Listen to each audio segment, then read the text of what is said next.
Côte d'Ivoire, pourquoi Ouattara et Bédié ne se parlent plus?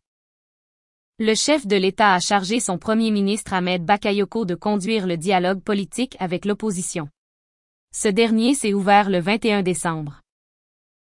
Le 21 décembre, Henri Konan Bédié, HKB, a autorisé Nyamke Kofi, qui assure l'intérim en l'absence de Maurice Kakou-Gikawe, le secrétaire exécutif du Parti démocratique de Côte d'Ivoire, PDCI, hospitalisé, à prendre part au dialogue politique entre le pouvoir et l'opposition conduit par le premier ministre Ahmed Bakayoko.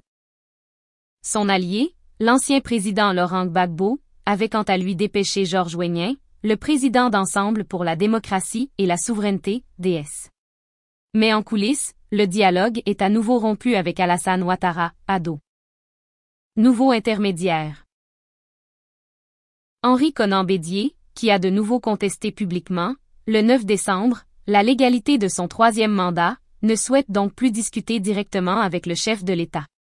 Ce dernier lui a toutefois exprimé sa disponibilité s'il changeait d'avis.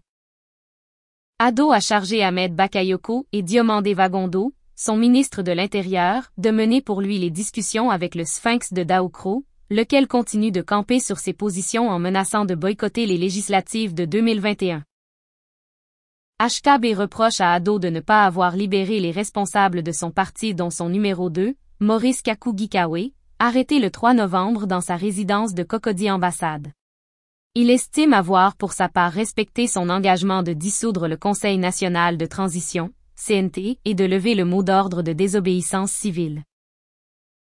Lors d'un entretien téléphonique, le chef de l'État lui avait répondu qu'il ne pouvait se substituer à la justice et donc libérer ceux dont les cas étaient en cours d'instruction ou inculpés.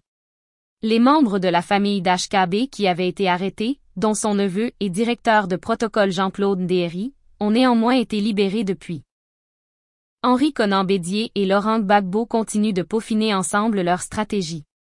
Les deux hommes prévoient d'organiser de grandes manifestations à travers le pays si leurs exigences ne sont pas satisfaites. Ils ne se parlent pas directement mais des émissaires sont chargés de faire passer des messages. Par ailleurs, leurs équipes respectives organisent régulièrement à Abidjan des réunions communes.